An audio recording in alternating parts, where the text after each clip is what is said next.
Wow. Good morning, everyone. Welcome to Freedom Life Center. So glad that you're here today.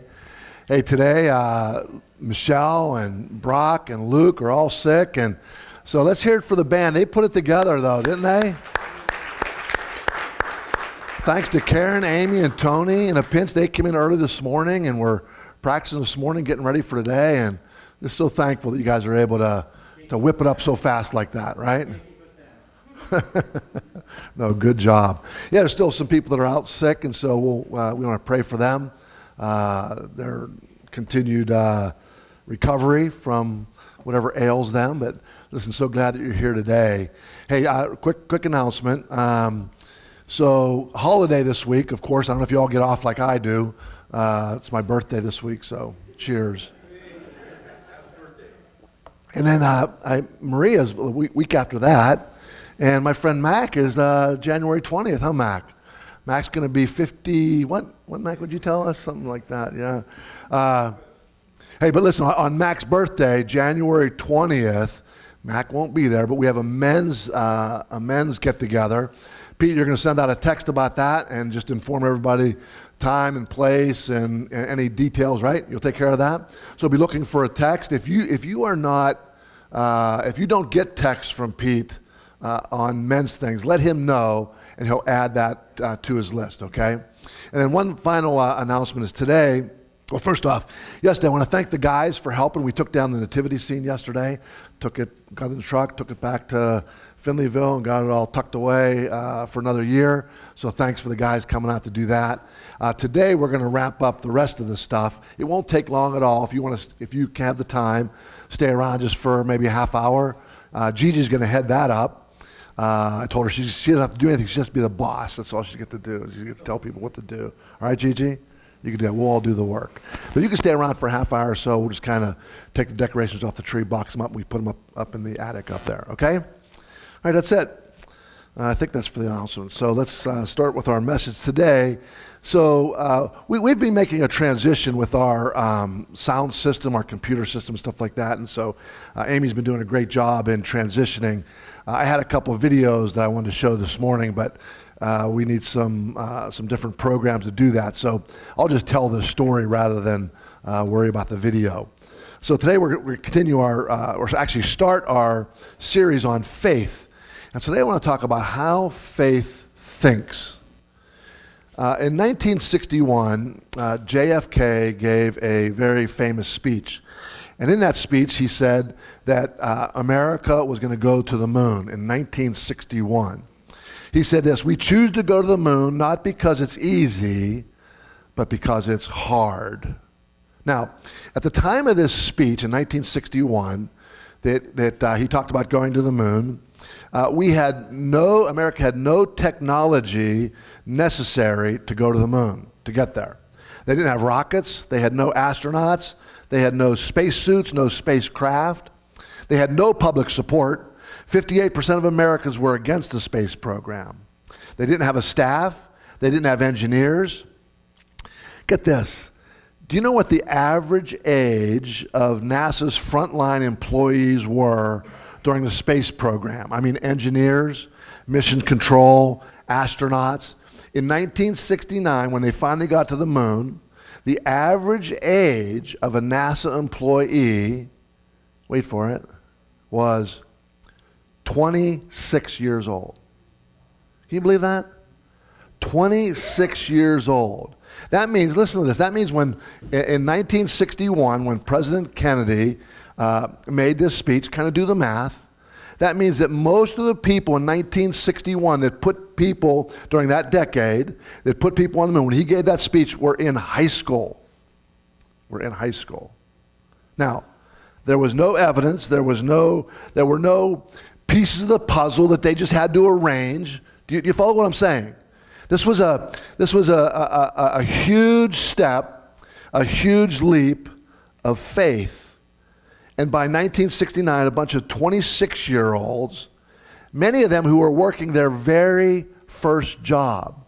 Not to mention that the phone you hold in your hand is more powerful than the computer that they used to send people to the moon. Now, this isn't exactly like biblical faith that we're going to be talking about, but it's a great parable for us today, talking about moving toward faith, toward the unknown, toward the unproven, toward the seemingly impossible, toward the unseen, and toward the invisible. That's really what this whole series is going to be about. Now, like I said, I know it's not exactly like biblical faith, but it's a parable nonetheless about taking this next step forward. So I don't know about you, but especially during this past couple years, and this is why I'm doing this series, I really need a boost in my faith. I really do. It's not that it's completely gone, but it seems to be over the past couple years, I've just kind of lost like that extra oomph, right? And my faith is there, but I have so much concern and worry and doubt about the future, and I think about kids and grandkids, all that kind of stuff. And so the reason why I'm doing this is I want to really get back that kind of faith. I was reading the other day, it said this: COVID-19 has become like a chronic stressor, one that has ebbed and flowed but hasn't disappeared for over 18 months. Look at this quote. This is from Teresa Enganyas. She's a chief program officer at Mental Health America. She said this: at what point do we get to breathe? At what point do we get to breathe? Now, after last week's message, I heard from several people, and the feeling that I got, the sense that I got was this. People said things like this: this couldn't come at a better time in my life, this series. I really need this because I'm tired of hoping. I'm really looking forward to getting my faith back stronger.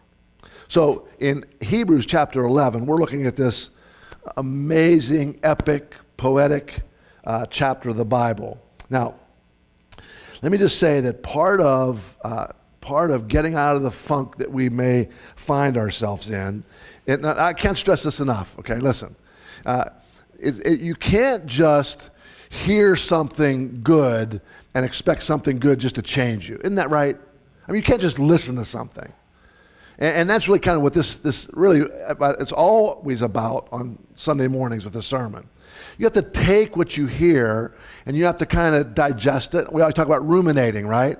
When a cow eats food, it eats and it goes down into one of its stomachs, it brings it back up and it chews on it again, swallows it again, brings it back up. Kind of disgusting thought, right? But that's what ruminate means. It means to keep chewing on something that we need to do. And so the stuff that we're going to be talking about, here's what I encourage you to do. I encourage you to take notes home, I really do, to look up scriptures, to think about these things on your own, maybe to take some notes, to write things down, write your own thoughts down. And maybe get together with others. Talk with others about it. Maybe start your own Bible study. Have some people come over your house and say, hey, let's talk about what faith is to us. Let's take some of the notes that Jeff gives us. Let's take some of the stories. Let's read Hebrews chapter 11, and let's talk about this together. Let's build our faith back again, right? Even better than what it was before. And so I encourage you to do that. So, use this series as an antidote to the discouragement, the depression, and really kind of the distracting mess I hate to say this, but it just seems like, and this is news, right? When we get news, it's never about good because good doesn't sell. It's not something they want to, right? It's no big deal. So news is always the down, the depressing. And I know we have to be aware, right, and know what's going on. But if you have a constant diet of just that, right, you're going to live that kind of life. You need also the positive side, and that's what this is going to be, this whole series, right? And I believe that after 8 weeks, if you immerse yourself in this, that we'll all come out on the other side with a little stronger faith, a little bit more confidence, a little bit more hope. Okay? So are you ready? Ready for that? Grab your notes and let's go. Now, as always, Pete and I go with my friends that are here to the club on Wednesday nights always, and we call it a Bible study. because we always talk about these great things about in life and so forth. And one of the things we talk about is this word. My friends love this word, exegesis, right? Mac, you love that word, don't you? Exegesis. You can't say it, but he loves it nonetheless. Exegesis. And all it means is this. It means context, right? So we have to gain some context of what we're looking at in the Bible before we can hope to take it and make application to our life, okay? So let's look at some context of Hebrews. Well, maybe just the Bible as a whole first, okay? So the Bible is really not a book. It's really a library of books. And books really isn't even the right word. We call them books. They're more like letters, a library of these letters. I'll just use the word books because you know what I mean when we say that. And in the Bible is broken up of Old Testament and New Testament. There are 66 books in the Bible. There are 39 books or letters in the Old Testament. There are 27 in the New Testament. Okay? Now, and this library of books or letters was written over a period from when they first started being written to when the last one was written, over a period of about 15 or 1600 years. That's pretty phenomenal, don't you think? 1600 years, yet there's this continuity, right? And I'm not saying in every single place, but there's a continuity, a flow, a thread that you could trace throughout the entire Bible, through the Old Testament and New Testament, through the 66 books of the Bible. Now, not only that, it was written by some 40 different people, 40 different authors, most of who were known, some were unknown. We still don't know who wrote certain books of the Bible. Now, when we look at Hebrews, one of the difficult things of Hebrews is this, is that we don't know who wrote the book of Hebrews. Now, the reason why I say this is difficult because in doing an exegesis, the things that we do is we learn who the author was, right? So, and then we can learn about him. So let's say it was Paul. We learn a little bit about Paul and what he experienced in life and where he traveled and things that he did, what the context was where he was and who he was writing to. Do you follow me? That's helpful. Now, with Hebrews, we don't know. And each letter of the Bible has its own context, has its own feel to it, right? Certain letters were written for certain purposes to certain people and so forth. Now we look at Hebrews, we don't know who the author was. It doesn't identify it. The recipients are also not identified in the letter, okay? We do, however, know that it was written in the first century because we know that other writers during that time referred to it, okay? So we know that it was written probably prior to AD 70, which we'll talk about in a minute. That's when the temple in Jerusalem was completely destroyed by the Romans, completely annihilated. And so we know it was written sometime before that. And if you read kind of between the lines a bit, a context becomes clear. And that's this. And that's really, if you track with this, the next 8 weeks are going to make some sense to you, okay? So this is what I want to kind of that we can glean from the book of Hebrews. So it was first century. It was written to first century Jewish followers of Jesus. Now, first century, early on, most followers of Jesus were Jewish. They're the ones that were looking for a Messiah. And then Paul went to the Gentiles, the non-Jewish people, and preached to them, and they became followers. But early on, they believed that Jesus was the Messiah. He was the one that the Old Testament prophesied about, that a Messiah was going to come. Now, the Jewish people were always in, throughout their history have been suffer persecution and so forth. And so their idea, this is really important, okay? Their idea of a Messiah to come, a leader, a king, who was going to really help them, set them free. They were going to be a people, and they were going to have God was going to come and set up a kingdom, and they were going to be his people. And, they kind of had it right, but they had a little bit wrong, didn't they? Right? They thought God was going to come, send a Messiah, and this Messiah was going to be like a warrior.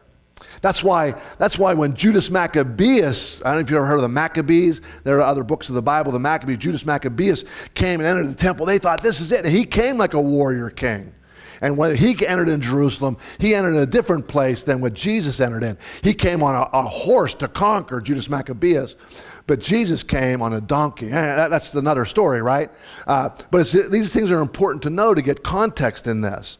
And so they were followers of Jesus, and they believed that the Messiah was going to come, and he was going to set up a perfect, blissful, powerful kingdom of God on earth. That's what they believed with all their heart.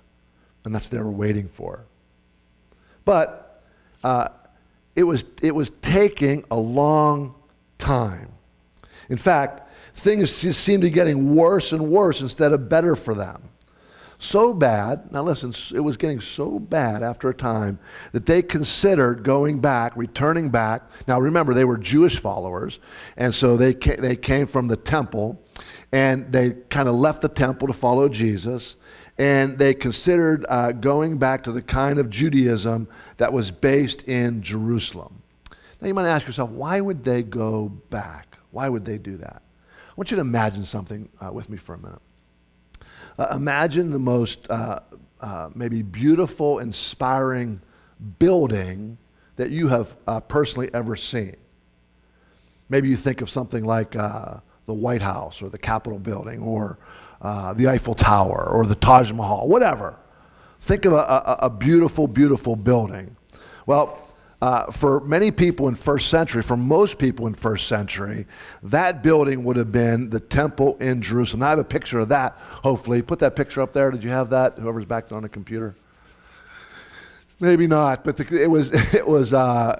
temple was an amazing place. It was beautiful. It was made of polished, shiny, bright marble, and it was covered in gold leaf. It not only was beautiful to look at, but it smelled divine. There was always incense burning. They always had choirs singing almost like 24/7 in the temple. It was a beautiful sight and sound experience. Still not up there. That's okay. Now I was just down in Branson, Missouri, where they have a sight and sound theater. Now that was amazing. It has the largest screen in the world right now. The screen is ginormous, right? But this was the original sight and sound theater, and people would travel from far and wide because it wasn't just a temple, it wasn't just a religious site, but it was also a tourist attraction.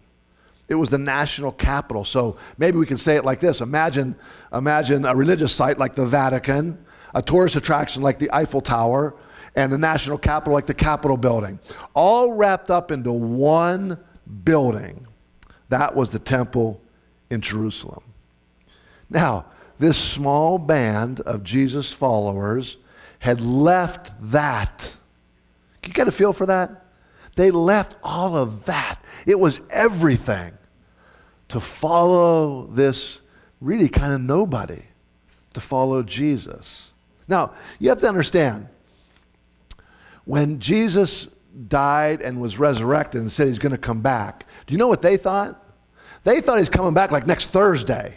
Like that's what they thought. And then weeks turned into months. And months turned into years, and years turned into decades. And now we're looking at probably like 40 years later. Can you imagine? Would you, if you were expecting something to happen next Thursday, and now you're 40 years down the road, you think you get a little tired of waiting? Right? Think you get a little tired of hoping? Listen, this is kind of the sense that I get that people have today. And listen, we're talking about 2 years. Isn't it true? Like when's it gonna happen? I'm tired. That's the feeling I get. People are saying, I'm just tired. I'm tired of waiting. I'm tired of hoping. Like what's going on? What's happening in the world? And people are giving up. You get that sense that people are just giving up? Looking around, I was with Pete the other day, and we're driving around, and help wanted, help wanted, help wanted, help wanted, help wanted. It's like people have given up. People say, oh, I'm just tired. And maybe it's happened to us too. So I think it's important that we do this, that we talk about this this band of Jesus followers. Imagine it. There's the temple, right? It's so iconic. It's beautiful. Everybody wants to go there. Everybody wants to be there. And they're sort of following this invisible Messiah who promised a kingdom that was going to come that's invisible. They don't have any buildings. None. No buildings. 40 years, they're meeting in house churches. At first it's all great. It's all, man, yeah, you're so excited and everything. But then I said, like, the weeks turn into months, years, decades. Now it's 40 years, and they begin to look around and go, what are we doing? We have nothing. Yeah, he said he's coming back, but now, do you get the sense that this writer is writing to this group of people? All right? So get that feeling in you of hopelessness, right? It's been 40 years. I'm just tired. Just tired. Is it ever going to happen? Hey, look, everybody look at me for a minute. Did we make a mistake? Maybe we just made a mistake. I think that's probably it. You know, we tried. We hung in there for a long time, but you know what? Maybe we should go back. How easy would it be just to go back? The persecution from the Romans has intensified. Division and strife is in the church.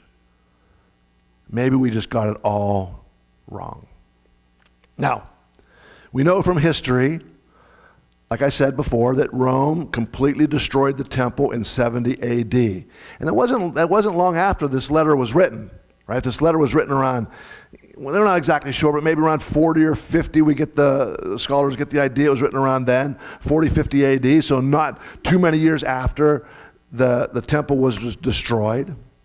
As a matter of fact, if you go back there today, you can actually Google this. You'll see the big stones, like massive stones that are just littered in the streets around where the temple was, where they totally obliterated the temple and threw all the stones, right? You could see those. Ironically, what survived from that era? What survived? Well, it wasn't the temple system. It wasn't the Roman Empire. What survived? What lasted?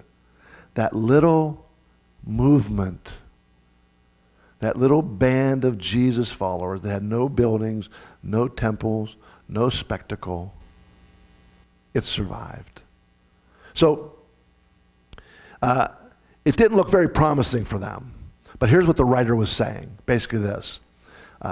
It's like I talked about last week. It's that halftime pep talk when New England Patriots were down 24-0 and they go into halftime, right? He said, don't give up. Don't give up. Keep moving toward the invisible, toward the unknown. Now I know it looks like all's going wrong, but hopefully I want to talk about some invisible building blocks that will last far longer than physical ones. So I want to talk about that, basic building blocks of faith. The author of Hebrews kind of starts out this way. Now, I want you to understand something. Today, I'm not trying to talk about the definition of faith. This past Monday, I did a podcast, and Scott and Sue and I, Pam and I talked about what faith is, and we tried to define faith, and we looked at some different things. I'm not trying to do that today. I'm not trying to define what faith is, but I want us to look at a description, this is important, of how faith thinks. In other words, a person with faith, how they think, and that's what this writer is getting to. Christian faith is more than just this. There's more. There's theology to it. Okay, there's doctrine to it. But I'm going to talk about some essential building blocks to help us revitalize our faith. So if you're struggling a little bit right now, I want you to lean into these kind of next few points. All right, so the author of Hebrews. Now, in your notes, it's kind of wrong there. It should say, the first one should say faith, trust, just like the other ones. Okay, not faith blank God. I was cutting and pasting from my old from the notes last week. So, the first thing is this: is that faith trusts beyond what is visible. Faith trusts beyond what is visible. Let me ask you a question. Can you simply believe more than what your eye can see? Can you believe more than what your mind can comprehend? So the beginning of Hebrews says this: now faith is the confidence in what we hope for and assurance about what we do not see. And then it says this is what the ancients were commended for. Now we'll get back to that phrase in a minute. Dr. Martin Luther King said this: faith is taking the first step even if you can't see the whole staircase. How many of you remember the movie Indiana Jones and the Temple of Doom? You remember that? Remember when he came to that one place and there was this big cavern, but they had this document that said it takes a leap of faith to be able to cross this cavern. Remember that? And he's looking down, he sees nothing down there. And in the video, I was going to show the video today too. In the video, he goes like this. He puts his foot out like this, right? And then he goes like that, the leap of faith, and boom, the whole path is there, right, to cross over that cavern. It's kind of what Dr. Martin Luther King Jr. is saying. Faith is taking the first step, even if you can't see the whole staircase. Listen, if you can see the next step, it wouldn't be faith, right? Like, if you can see the next step that you're supposed to take, who wouldn't take that? Am I right? We'd all take that. If someone could say to your goal, to the thing that you want, that's the next step to take, will you take? Oh, absolutely, I'll take that. Absolutely, I will. But what about when you don't exactly know? You don't exactly know, and so you move out in faith, and this is what faith is. Have you seen those before and after shows, like when it comes to a house? Who's watched those? We've all watched those, right? Right? And they go in and they look at this thing, and like even the house that I bought, when Michelle went in, Michelle's looking at this house and going, I don't know. But I walked in, and I didn't see the house that we were standing in. I saw the house that I'm living in right now, right? And so to get to the house that we're living in right now, there had to be a first step to take. Now, unfortunately, there were thousands of those steps, and I'm still taking them, right? But you have to take the next step, but you have to have, so I had a vision of what it could be. And so that's what we do. Maybe we just take that next step, right? Now, have you ever, I think I talked about this in the podcast, seen that guy that walks across the Niagara Falls on a tightrope? You ever seen that? And so there's this video, you can see this. He takes a wheelbarrow and he walks across the tightrope pushing a wheelbarrow. Anybody seen this? Ever seen this? He comes back, there's a crowd there, and they go, well, first he says, how many think I could push this wheelbarrow across the tightrope? They'll go, yeah, you can do it. He goes back, comes back, he goes, how many think I can push this wheelbarrow across with a person in the wheelbarrow? They'll go, yeah, I think you can do it. And they go, okay, you, come on up. He goes, oh, no, not me. Not me, I'm not going to do it. Like, that's not faith. Faith is taking that step. See, so you could believe something, right? Because we all say we believe certain things. But faith is this. Faith is going, I don't know, right? And taking that step. And so that's what we see here in Hebrews. Maybe today you're depressed. That's one side. But maybe the other side is you're overly impressed by what you see. You're depressed by what you see or overly impressed by what you see. What I want you to get is this: faith sees past that. Faith sees past that. If what you see is discouraging to you, then that's actually a perfect time for faith. So actually, we're actually poised right now in our lives a perfect opportunity for us to build our faith. Because why? Because we don't know what's next, do we? We can't even try to even imagine. But do you believe or do you trust because things are good? Or do you believe and trust because you believe in God? Hopefully it's the second. Verse 2 says this, we talked about it. This is what the ancients were commended for. So get this, I want you to follow something. This to me is like so central for how I teach on faith and on God's love and those sorts of things. Because the Bible's full of all kind of stuff, isn't it? Right? Like all kind of stuff. Stuff that's confusing, stuff doesn't make sense, stuff, it's just, even there's some contradictory things in there. Like it's just full of all kind of stuff. But this says this, is that the argument here, the ancients were commended for. So the argument is, these ancients were before the temple, were before the Ten Commandments, before the Torah, the first 5 books of the law, Genesis, Exodus, Leviticus, Numbers, Deuteronomy. Before all of that, they didn't have any of that, but they had faith. And they were commended for that. They weren't commended for following the Ten Commandments. They weren't commended for knowing the Torah. They weren't commended for these things. They were commended for one thing. Before anything was, they were commended for their faith. Verse 3 says this, by faith, we understand that the universe was formed at God's command, so that what is seen was not made out of what was visible. So this is how, isn't it true that this is how everything starts? Everything starts, no matter what it is. You want to start a business? You start a business, there is no business, is there? There's no business. And so you start a business from nothing. That's how everything starts. And so it's you you think about a business you want to start, and you could believe and you could trust and you can move towards that, move towards something that is unseen, it's unproven, and you move towards that. That's faith.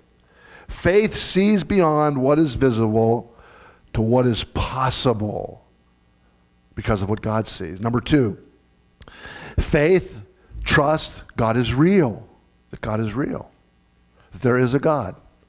Not complicated theology, not complex doctrine. Now, I know I'm going to read here verse 6. We're going to skip 4 and 5 because we're going to come back to them if I have time. Okay? It says this in Hebrews 11:6, the first part. And without faith, it's impossible to please God, because anyone who approaches him must believe that he exists. Now, it's not to say you have to throw away your brain, right? Listen to this. This is a quote from John Polkinghorne. John Polkinghorne was a professor at Cambridge. He's died a couple years ago. But he was the pioneer in quantum physics. Smart guy, right? Smart guy. Here's what he said. He said, the more I examine the universe, the more evidence I find it is the expression of a purposeful design of a creator. This past Monday, I tried remembering a quote, and I couldn't remember it in the podcast, but I remembered it now, and I wrote it down. Listen to this. I can't remember who said it, but he said this. God has put enough reason in the world to make faith a most reasonable proposition. But he's left enough out, in other words, reason, he's left enough out that we can't live by reason alone. Isn't that good? Like there's enough reason that we can see. And that's what Polkinghorne is saying. The more I study, the more I see, man, there's all kind of reason to believe in a creator God. And this guy's no dummy. And he said, the more I learn, the more I see, I'm convinced. Not the more I see, I don't see how it could be possible. He said, the more I learn, the more I see, the more I'm convinced. Mathematical genius Blaise Pascal said this, belief is a wise wager What harm will come to you if you gamble on its truth and it proves false? If you gain all. If you lose nothing. Wager then, without hesitation, that he exists. So, if we want to grow our faith, and I'm sure we do, that we trust beyond what is visible, we believe that God is real, and third, faith trusts that he rewards. Faith trusts that he rewards. It says this in Hebrews 6b, and that he rewards those who seek him. Now this idea is all through the Bible. Let me just give you a few examples.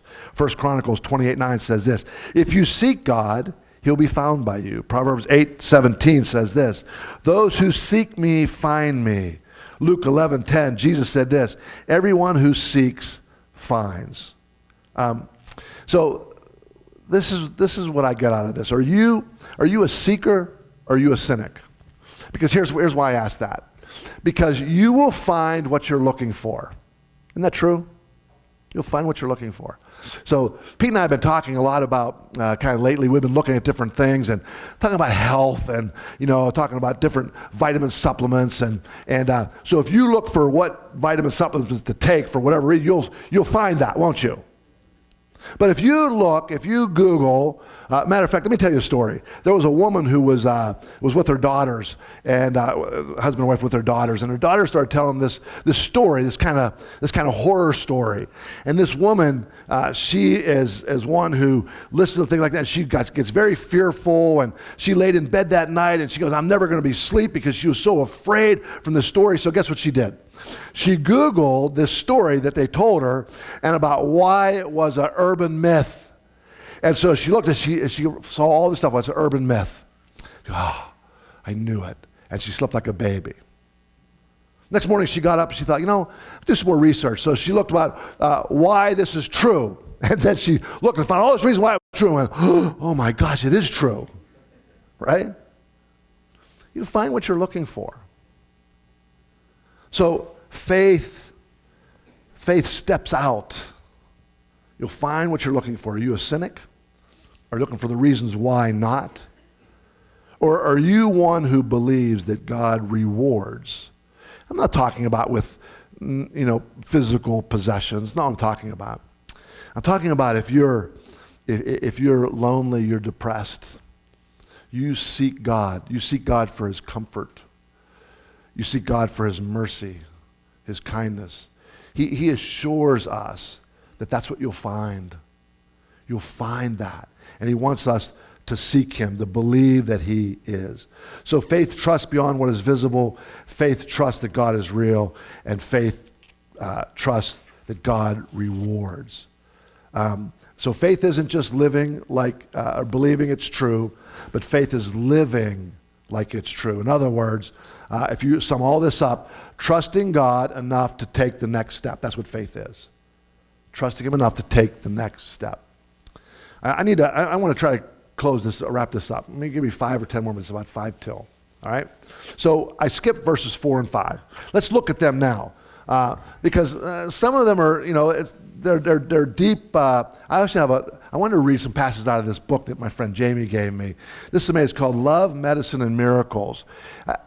I very rarely recommend a book for everybody. I recommend this book for everybody. I started reading this book. I couldn't put it down. I finished it in 3 days. This book is absolutely phenomenal.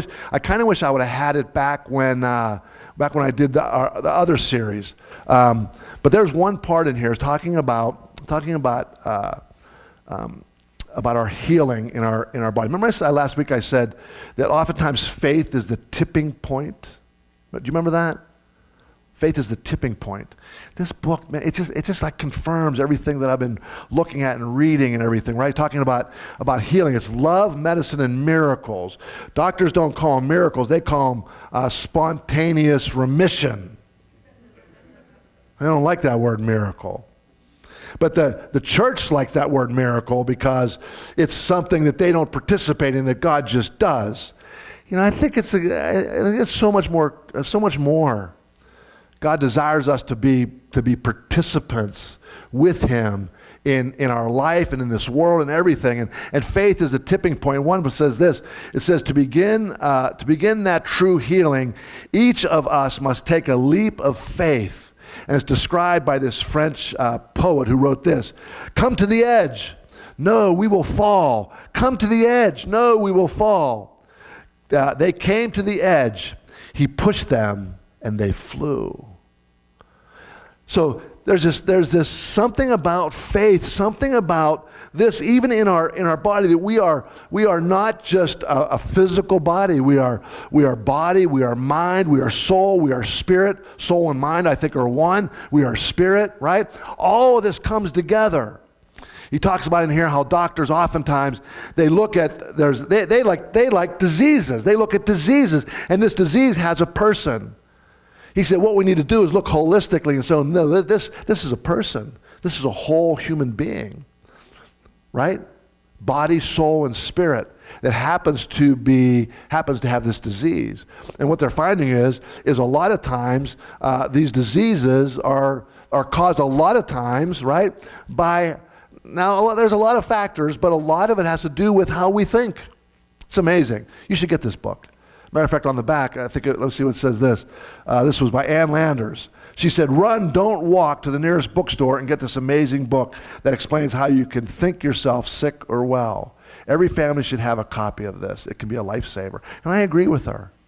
This is an amazing book. So let's go back to the Bible now, right? There's a couple stories here. Two examples that he gives about these ancients. The first one is this. It says, now listen, the first words are this: by faith. By faith. Okay? I want you to get that in. By faith, Abel brought a better offering than Cain did. Now you can get into all kind of stuff about the offerings, all this kind of stuff, and sacrifice and all that. There was no sacrificial system. No. Just forget all that. Forget that you know any of that stuff. And pay attention to the very first words. It says this: by faith, Abel brought a better offering than Cain did. Then it says again, by faith he was commended as righteous when God spoke well of his offering. And by faith Abel still speaks even though he is dead. 3 times the Bible says, by faith, by faith. Abel had no tabernacle. There was no covenant. He had no Torah. Abel had no 10 commandments. There was no temple. Abel didn't have much. He didn't have any complicated theology, any complicated doctrine. Apparently, he just believed beyond what he could see.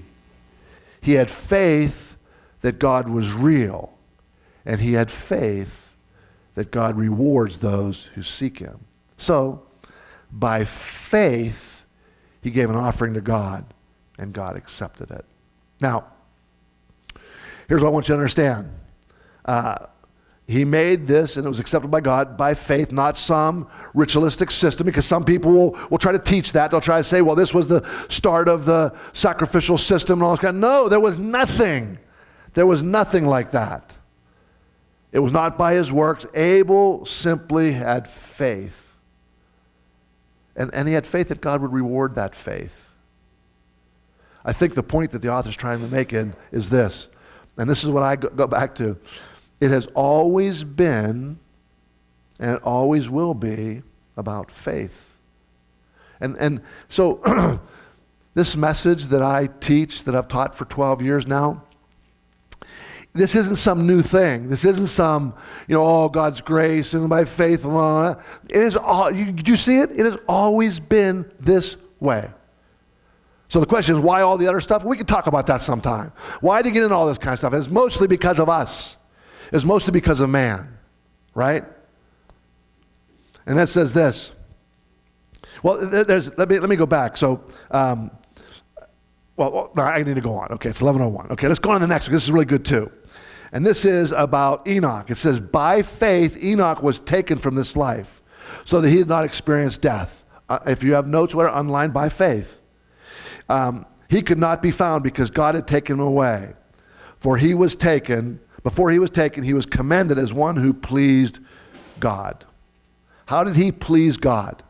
By some ritual? by something that he did, by some sacrifice, by by a holy building made out of marble and gold. No, by faith. It says this: after he became the father of Methuselah at age 65, there's still hope, Mac. Enoch walked faithfully with God. Sorry about that. I had to, right? So it says after a baby, right? Not so much before, but after a baby, yes. It says that he walked faithfully. He walked faithfully. He walked. You hear that? He walked faithfully. Friends, what's a walk? What is a walk? I see people come into the church sometimes. I've experienced this over the past 12 years. They come in and man, they love it so good, and they try to do everything, and they take off, they get involved in everything. And I say, you know what? Slow down. Slow down. Where's Maria? Maria's back there, right? Maria runs like 100 miles, 200 miles. She goes running those, right? Do you start out like somebody who's sprinting like a 40 meter? You don't start like that, right? Why? This is a long race, right? How many get tired driving 200 miles? I'm tired driving 200 miles. Maria runs 200 miles, right? But what she has to do is she takes a step, right? One after another after another. I tell people, listen, slow down. You don't have to do everything all at one time. I know you have zeal. I know you're excited, right? The newfound thing, this faith, and it's kind of maybe transforming you. Great, but listen, it's a walk. It's a walk. You take a step. You take another step. And you take another step. Friends, that's all faith is.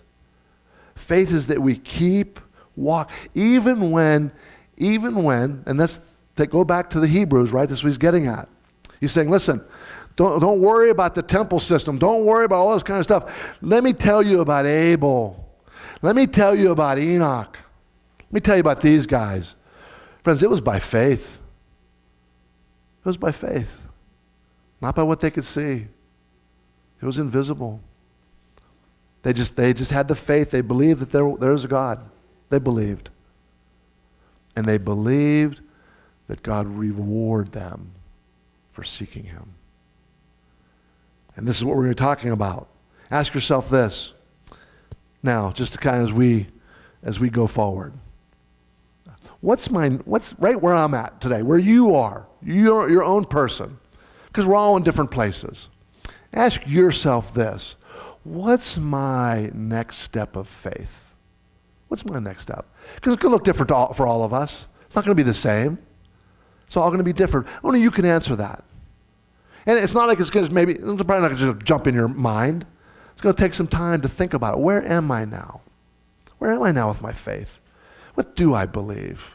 Am I even like doubting the existence of God? Am I really looking around and going, wow. Listen, as bad as you may think it is, throughout history it's been a lot worse. Trust me, it's been a lot worse. So what is your next step of faith? Let's stand for closing prayer.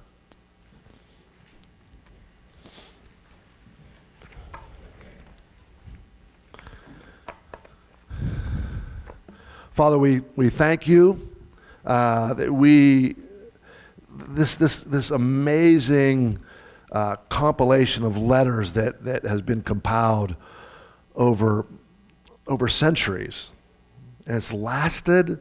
It's been preserved. Thank you that we have this that we can go to. Now, our faith isn't in that, God. Our faith is in you. It's not in these letters that we have.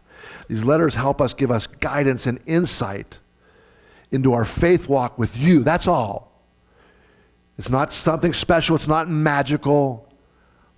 It helps us build our faith in you. So we're grateful that we have a text, something that we can look to, and stories that we can read, whether they're true or they're parables. It doesn't matter, to help us in this walk of faith. God, help us live that life out in front of those around us to help build their faith, to give them confidence when things don't look good. So God, we thank you for that. And I pray as we leave here today, God, that these ideas, these thoughts would not just not just kind of dissipate as we go and we live our life and driving around and doing whatever we're going to do, but they linger with us. And then we can spend time ruminating on them and talking to one another about them. What did you think about this? What did you get? What was your takeaway? God, help us to be a community of faith, to learn and grow and love and care and share with one another. We thank you for it. In Jesus' name, amen. Amen. Thanks, friends. Have a great day.